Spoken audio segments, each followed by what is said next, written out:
Y en este punto vamos a recibir ya a nuestro siguiente invitado, es Lorenzo Ramírez, periodista económico. Lorenzo, muy buenos días. ¿Qué tal? Muy buenos días, Eva. Bueno, venimos en plena resaca navideña, ya preparándonos para la festividad de Año Nuevo, pero bueno, la actualidad sigue siendo candente y bueno, China y el coronavirus pues están protagonizando además múltiples titulares. Esa verdad del COVID chino. Vamos a adentrarnos esta mañana, gracias a tu ayuda, Lorenzo, esa propaganda que se vive a ambos lados. Cuéntanos, ¿de qué estamos hablando realmente? Bueno, precisamente China hoy es noticia. En las últimas horas se ha producido una revisión al alza, ¿no?, del crecimiento del Producto Interior Bruto chino de 2021. Estamos diciendo que habría crecido un 8,4%. Además, anuncian una reapertura de la economía para el próximo 8 de enero, una reapertura internacional, porque en el caso de la economía nacional pues se han producido ya muchas reaperturas, se han puesto fin, aparte de las restricciones, y esta es una de las causas principales, ¿no?, de que China esté afrontando el fin de año con un repunte de los casos confirmados de COVID, tras haber retirado pues, buena parte de estas restricciones, ¿no?, después de que el propio gobierno del país pues, haya trasladado a Occidente que existía una presión social para que así fuera. No podemos eludir la cuestión de que la propaganda se utiliza en ambos lados, tanto en el bloque oriental como en el bloque occidental, y la pregunta que nos debemos hacer es si la información que se nos proporciona pues es más o menos cierta y, sobre todo, quién se beneficia de cada mensaje, ¿no? Y en estos momentos los medios occidentales están publicando que los contagios en China habrían llegado o que pueden llegar a una cifra de 250 millones de personas, lo cual implicaría que casi el 20% de los ciudadanos del país se habrían contagiado, lo que sería pues, el mayor brote registrado hasta la fecha, ¿no? Esta cifra ha aparecido en Bloomberg, ha aparecido en Financial Times, está repitiéndose como un mantra en muchos medios occidentales y procederían de un documento expuesto en una reunión interna de la Comisión Nacional de Salud del gigante asiático, que se supone que han comprobado los señores de Bloomberg y Financial Times, aunque admiten no haber visto el documento, una Comisión Nacional de Salud que ha decidido dejar de publicar las cifras de contagios diarios, ¿no? Sin embargo, las autoridades chinas ahora mismo están asegurando que las infecciones en las 3 primeras semanas de diciembre ascienden a 62.000, que es una cifra que está a años luz de la expuesta en la prensa occidental. Esto sucede un poco como con las manifestaciones, ¿verdad? Que cada uno cuenta la feria un poco como le va, ¿no? Yo he estado viendo en los últimos minutos, prácticamente antes de entrar a hablar contigo, cifras del gobierno chino que hablan de unos 900.000 contagios con 800 muertos. Y esta es un poco la clave. Yo quiero siempre fijarme en el tema de la mortalidad. La mortalidad es muy baja, aunque hay varios modelos epidemiológicos realizados por la Universidad de Hong Kong, por la de Washington, junto con consultoras como Airfinity y Waygram, que se han unido a The Economist para hacer estos estudios. Yo de verdad no entiendo muy bien qué hacen consultoras de este tipo y un periódico, una revista, un semanario británico como The Economist entrando en estas cuestiones, porque ellos están vaticinando 1 millón de fallecidos por COVID en el país en los próximos meses, ¿no?, con un pico de ola que llegaría hasta marzo. Entonces, es importante que tengamos muy claro, insisto, que toda la información que está apareciendo tiene un padre y una madre, y deberemos esperar para saber si se trata de otra operación psicológica para aterrorizar a la población o si realmente se producirá una crisis sanitaria. Como digo, en las últimas horas se ha anunciado que va a haber una reapertura internacional de China, se va a acabar la cuarentena para la gente que viaje a China a partir del 8 de enero, y la experiencia de los últimos años pues, nos indica que debemos ser cautos en ese análisis, ¿no? Antes expresabas que el petróleo no termina de despegar. Al hacer una revisión al alza del PIB chino, lo normal es que ese petróleo subiera, porque evidentemente el precio del petróleo depende de que si el principal comprador va a reabrir su economía, pues evidentemente es un impulso al alza, pero el mercado no termina de creérselo. Entonces, en este momento es muy importante todas estas cuestiones, porque si se cumplen las previsiones de los analistas orientales o los que no pertenecen, ¿no?, al bloque occidental, el petróleo se tendría que ir a valores de 100, 120 dólares a lo largo del próximo año, siempre y cuando, insisto, China quitar ese freno de mano que tiene puesto, ¿no? Si se confirmara también lo que comentabas antes de Alemania, pues sería una gran noticia para Europa, pero me temo que los datos en Alemania son más esperanzadores, ¿no?, de lo que algunos pues sabemos que hay en la realidad, ¿no?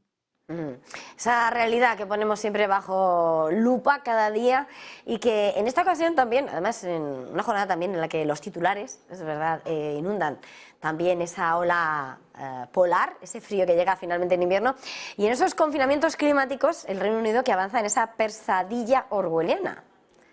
Bueno, algunos llevamos tiempo advirtiendo de que los confinamientos durante la pandemia habían servido a burócratas, a ingenieros sociales de todo pelaje para establecer hasta qué punto podían configurar elementos de control social. Han encontrado un filón, la verdad, y el próximo paso es aplicar restricciones de movilidad por motivos climáticos, ¿no? Ya están imponiendo cambios en los patrones de consumo, fundamentalmente energéticos, alimentarios, de transporte. En el caso de Madrid lo tenemos, es evidente, ¿no?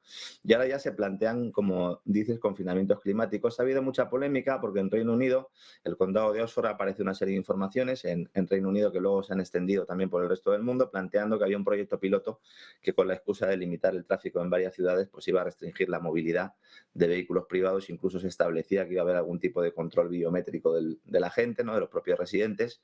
Esto en realidad se ha contado bastante mal, es decir, hay un programa, es cierto, en este sentido, pero luego hay otro, que es el denominado vecindarios de 15 minutos en 2040, en los que se propone que los residentes tengan servicios básicos a 15 minutos de sus hogares, de forma que se puedan establecer confinamientos, de tal manera que uno pues no pueda desplazarse un determinado kilometraje, ¿no? Algo parecido también a lo que pasó en la época de la pandemia, ¿no? Poco a poco se van implantando programas sociales de este tipo, o más bien, más que implantando, para ser rigurosos, habría que decir que se van diseñando, se van exponiendo, como la rana que se va cociendo lentamente sin darse cuenta hasta que aparece ya muerta en la cazuela, ¿no? Yo entiendo que esto, pues para muchos sea nuevo, pero lo cierto es que ya hay planes para implantar pasaportes climáticos. No estamos hablando de documentos, de códigos QR o de chips que incluyan los datos sanitarios de las personas, que también, o los datos bancarios.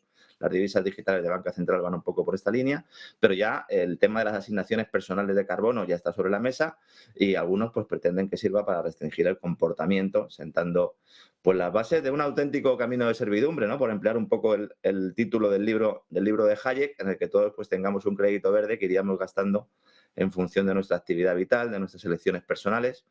Hay estudios publicados en revistas científicas, uno publicado el año pasado en Nature, que precisamente se llama así, Derechos de emisión de carbono personales revisados, y la idea pues es que todos tengamos una especie de margen de carbono igual y negociable, ¿no?, de una forma similar al que tienen las empresas, ¿no? Lo más grave de esto no es que haya 4 zumbaos con doctorados que planteen esta historia, es que estamos hablando de documentos importantes, con muchas referencias bibliográficas, con proyectos en Reino Unido, como decías, pero también en Irlanda, también en Francia, hasta en Estados Unidos se están planteando este tipo de cosas. Y luego, respecto a los confinamientos climáticos, hay una organización llamada el Consejo Empresarial Mundial para el Desarrollo Sostenible, que está planteando la necesidad de que se produzcan estos confinamientos climáticos en los que se pueda establecer algún tipo de restricciones a la movilidad, no en función de un virus, no en función de una pandemia, sino para reducir las emisiones de CO2, ¿no? Hay un famoso informe elaborado por la economista Mariana Mazzucato, en el que indica que en un futuro próximo pues será necesario que los gobiernos impongan bloqueos climáticos en los que se limite no solo el uso de vehículos privados, que eso ya lo estamos viviendo, sino también pues que se prohíban el consumo de determinados productos y se impongan medidas extremas de ahorro de energía que irían un poco también en la línea de Ucrania, ¿no? Yo siempre digo que la pandemia ha servido también para implantar este tipo de ideas, ¿no?, en las mentes de las personas, para que seamos más sumisos. Ucrania también está sirviendo en este sentido, o la guerra de Ucrania, para intentar convencernos de que debemos ahorrar energía, porque así estamos haciendo daño a un supuesto invasor, ¿no?, cuando en realidad es un problema de modelo, es un problema de crecimiento, es un problema de consumo de recursos y sobre todo es un problema de errores de políticas energéticas, ¿no? Y todo eso lo tienen que ir vistiendo, tienen que ir adornándolo, tienen que ir envolviendo el regalo para que sea más agradable para nosotros recibirlo, ¿no? Un regalo de confinamiento, de libertades, buscando distintas razones siempre. Lorenzo, mirando a también la situación, veíamos hace unos días como la Organización Mundial de la Salud ya alertaba sobre la escasez de antibióticos, y ahora vemos como la propia crisis de la industria alemana está haciendo que las propias farmacias se vean con faltas de medicamentos. La situación médica de tratamiento de la salud atraviesa un difícil momento. Sí, antes comentabas el informe de la confianza, de las expectativas, ¿no?, de las industrias alemanas, que a mí me ha sorprendido porque es mucho más optimista de lo que luego pues, nos dicen a nosotros, a los periodistas, cuando hablamos con los industriales alemanes, así en petit comité, ¿no? Este es un tema que está pasando bastante desapercibido fuera de Alemania, sobre todo cuando habla la Organización Mundial de la Salud de que hay escasez de medicamentos, pues normalmente uno siempre piensa en países del tercer mundo, ¿no? Pero es que esto está pasando en Alemania. En estos momentos hay escasez de medicamentos en las farmacias. El gobierno está pidiendo a los ciudadanos, a las familias, que compartan los medicamentos que tienen en sus casas con los de sus vecinos. Estamos llegando a ese tipo, ¿no?, de escenarios, básicamente por el colapso de la industria química germana, en un ejemplo claro del impacto que tiene la ruptura del suministro de gas ruso, ya no solo para las empresas que producen bienes finales, por ejemplo, el tema de las automovilísticas, ¿no? O las empresas electrointensivas, sino las que producen bienes intermedios, es decir, las que sirven a otras industrias, y en este caso, pues estaría afectada la farmacéutica, que no puede desarrollar sus productos, ¿no? De igual manera que ha sucedido con la crisis de los semiconductores, poco a poco vamos a ir viendo cómo se producen determinados cuellos de botella, no generalizados a lo mejor, como vimos en la pandemia, pero sí determinados bienes que hasta ahora han llegado al mercado gracias al gas ruso y que a partir de ahora pues no van a poder llegar, ¿no? Y en el caso de la industria química, pues la propia patronal del sector en Alemania se está desmarcando del resto de industrias, porque cada vez que hay un informe positivo o con cierta esperanza, ellos salen a la palestra y dicen, oiga, es que nosotros no tenemos materias primas importantes que no son reemplazables a corto plazo, y el temor es que este problema pues, se agrave, ya que desde el gobierno y algunos think tanks, como el Instituto de Investigación Económica de Halle, pues plantean que la industria germana todavía tiene que reducir un 25% su consumo de gas de forma estructural en los próximos años. Y a esto le sumas esa emisión de deuda récord, que claro, al lado de la de España parece una broma, ¿no? Hablar de 100.000 millones de euros, pero claro, en el caso de Alemania era muy raro que tuviera que emitir deuda para poder realizar políticas sociales, mal llamadas sociales, para intentar aliviar esa factura energética. Estamos viendo cómo el interés del mundo alemán sigue subiendo, ¿no? Sobre todo después del discurso de Lagarde, pues ahí tienes un problema añadido que yo creo que no se está calibrando suficientemente y que es posible que pueda estallar no ahora, sino ya en la segunda mitad del año que viene, cuando todas esas cadenas de suministro se hayan roto del todo. Yo siempre digo que destruir es relativamente sencillo, pero reconstruir es lo realmente complicado, ¿no? Y sobre todo si has estado dependiendo de unas materias primas que ya no vas a recibir o que si las recibes van a ser a un coste muy elevado, ¿no? Y hablando sobre el pulso, ¿no? Estabas hablando de la percepción de las industrias en Alemania. Si miramos a cuál es la situación en la primera economía del mundo, en Estados Unidos, parece que aguanta la demanda de los hogares. Hay mucha sorpresa, incluso en la propia Casa Blanca. Es decir, están sorprendidos porque, claro, Estados Unidos está despidiendo el año con una tasa de crecimiento del Producto Interior Bruto y una fortaleza del mercado laboral que es que está sorprendiendo a propios y extraños, ¿no? Y de hecho, se produce ese cuanto peor mejor y cuanto mejor peor. Porque, claro, cuanto mejor va la economía, más sufre la bolsa ante las perspectivas de que la Reserva Federal pues, se ve obligada a mantener esos tipos de interés por encima del 5%, algunos ya hablan del 6%, otros incluso son más temerarios, ¿no? La Oficina de Análisis Económico del Departamento de Comercio acaba de revisar al alza el repunte del Producto Interior Bruto del tercer trimestre hasta el 3,2%, 4 décimas por encima de la estimación inicial, es muy importante. Y esto se explica por el aumento de las exportaciones, fundamentalmente en materia energética. Estados Unidos es uno de los grandes beneficiados de la guerra de Ucrania. Yo no me canso de decirlo porque parece que se intenta ocultar y hay que decir toda la verdad. El incremento del gasto público, es decir, cuidado, porque el gobierno federal lo que está haciendo es cubrir una parte del descenso de la inversión con gasto público. Esto es muy europeo, también se está haciendo en Estados Unidos. Y luego, sobre todo, un consumo doméstico que aguanta muchísimo mejor de lo esperado, ¿no? Esta mañana, este fin de semana en Financial Times se hablaba de la resiliencia de los hogares de Estados Unidos. Powell y sus muchachos, es difícil que se planteen un cambio de política monetaria cuando realmente las familias están haciendo oídos sordos a la subida de tipo de interés, al incremento de los tipos hipotecarios. Y bueno, pues al final lo que está sucediendo en esta campaña navideña es que los hogares siguen gastando.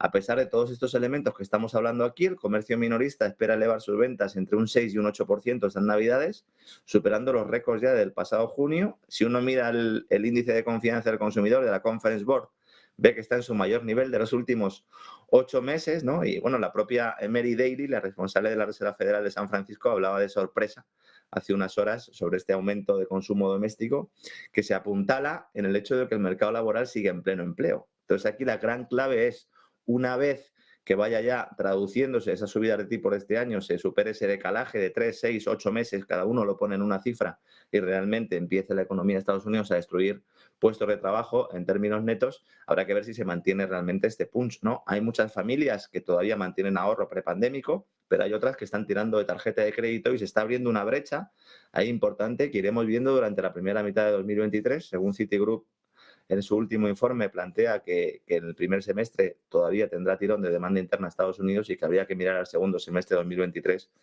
para ver una evolución distinta, ¿no? Yo me quiero quedar con lo bueno, es decir, esto es una buena noticia porque evidentemente muchos pensábamos que la demanda doméstica en Estados Unidos se resentiría. La parte mala de la noticia es que a lo mejor los hogares no están siendo conscientes realmente del escenario recesivo al que nos enfrentamos y con independencia de que sea más o menos larga esta crisis, toda crisis al final pues genera problemas en los ingresos de los hogares y por lo tanto pues hay que abrocharse el cinturón, ¿no? Como me gusta decir a mí, Eva. Pues veremos a ver si cala o no esa idea en el consumo de los hogares americanos. Lorenzo Ramírez, periodista económico, ha sido un verdadero placer. Feliz jornada, feliz semana, feliz preparativos de fin de año. Gracias. Igualmente, un fuerte abrazo, Eva. Y nosotros hacemos una pequeña pausa para